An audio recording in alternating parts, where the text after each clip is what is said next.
चल आने वाला है। आप सुन रहे हैं सुबह संदेश मॉर्निंग वॉइस। आप प्रभु का दास ओएम माथ्यू बैंगलोर से वचन से बांटा जाएगा। परमेश्वर के नाम की स्तुति हो। आज का मनन के लिए रोमियो का किताब 12वां अध्याय इसका 9 और 10 पद प्रारंभ में मैं पढ़ना चाहता हूँ। रोमियो का किताब इसका 12वां अध्याय 9 और 10 पदे हम पढ़ना चाहता हूँ।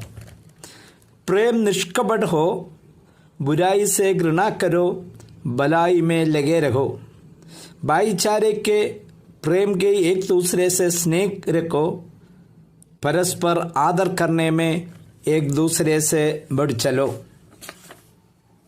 हम 9वां पद में हम लोग पढ़ते हैं प्रेम निष्कपट हो। अंग्रेजी में इसको हम लोग पढ़ते हैं let love be without hypocrisy. Bible प्रेम का संदेश का किताब है। असली प्रेम आपको जानना है तो बाइबल का अध्ययन करना है। असली प्रेम संसार में यीशु मसीह ने दिखाया। उन्होंने इस संसार में आया, सारा मानव जाति के लिए उन्होंने अपना प्रेम कलवरी क्रूस पर दिखाया। अपना जान देकर सारा मानव जाति के लिए उन्होंने उद्धार का मार्ग बनाया है। पहला कुरिन्थियों का किताब 13वां अध्याय खास करके प्रेम का अध्याय कहा जाता है। प्रेम के बारे में इतना साफ रीति में और कोई अध्याय में हम लोग नहीं देखता है।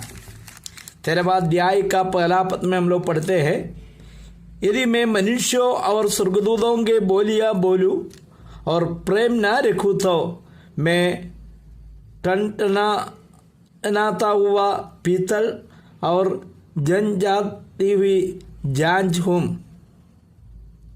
और यदि मैं भविष्यवाणी कर सकूं और सब वेदों और सब प्रकार के ज्ञान को समझूं और मुझे यहाँ तक कि पूरा विश्वास हो कि मैं पहाड़ों को हटा दूं, परंतु प्रेम न रखूं तो मैं कुछ भी नहीं। यहाँ पर प्रेरित पौलुस ने बता रहा है, हम कोई भी भाषा में कितने सुंदर रीति में बात करें, फिर भी मेरे अंदर में प्रेम नहीं है तो मैं केवल एक आवाज है। मेरा मुंह से केवल आवाज निकल रहा है, लेकिन कोई असलियत प्रेम नहीं होता है।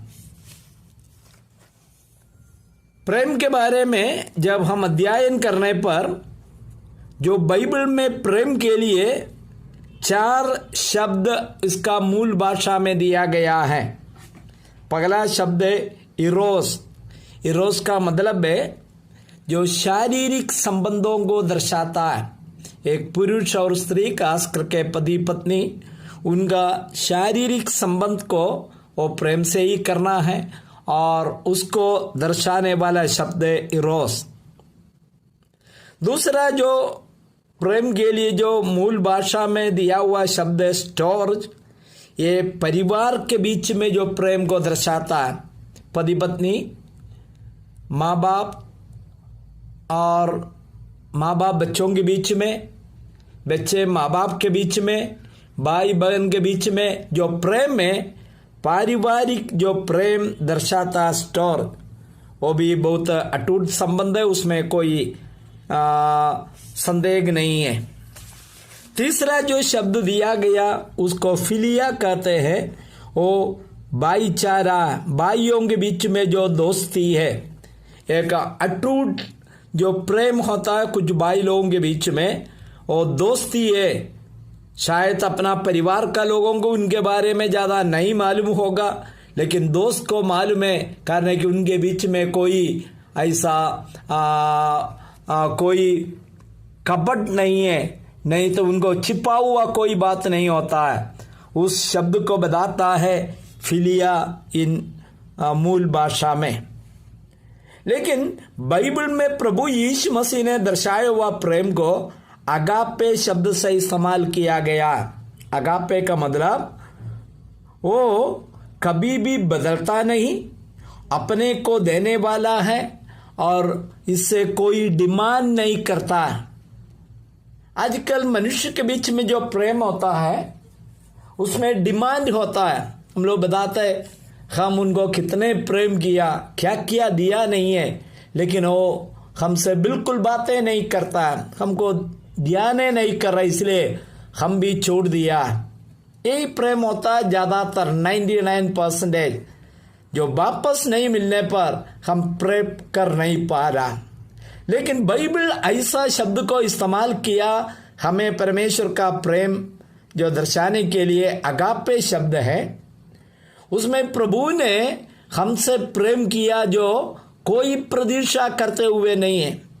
हम लोग इफिसियों का किताब में पढ़ते हम दुश्मन थे, परमेश्वर का खिलाफ में थे और इस्राएल लोगों के साथ कोई संबंध नहीं था और परमेश्वर को जानता भी नहीं था, परमेश्वर का दुश्मन था हम लोग। लेकिन उस समय परमेश्वर ने हमें प्रेम किया। दुश्मनों से प्रेम करने से कुछ मिलेगा? बिल्कुल नहीं है। उसी प्रकार का प्रेम प्रभु यीशु मसीह कलवरी क्रूस पर अपना जान देकर के दर्शाया। आज हमें मालूम है भारत में काफी लोग यीशु मसीह का खिलाफ में बात करता है, सुसमाचार का खिलाफ में बात करता है, लेकिन आपको मालूम है एक सच्चाई, यीशु मसीह ने जब कलवरी क्रूस पर अपना जान दे दिया, जो लोग आज सुसमाचार का खिलाफ में और यीशु मसीह का खिलाफ में बातें कर रहे हैं उनके लिए भी यीशु मसीह ने अपना जान दे दिया। जो भी लोग उस प्रभु पर विश्वास करेंगे तो वो नरक में नहीं जाएंगे, बल्कि उनका आत्मा का उद्धार हो जाता है। इसलिए बाइबल बताता प्रेम निष्कपट हो। मुझे सुनने वाला भाई लोग, इस प्रभु को जब हम प्रेम करते हैं, प्रभु का लोगों से प्रेम करते हैं, हमारा प्रेम कैसे है परख कर देखने के लिए प्रभु सहायता करे। प्रभु के नाम की स्तुति हो, आमीन।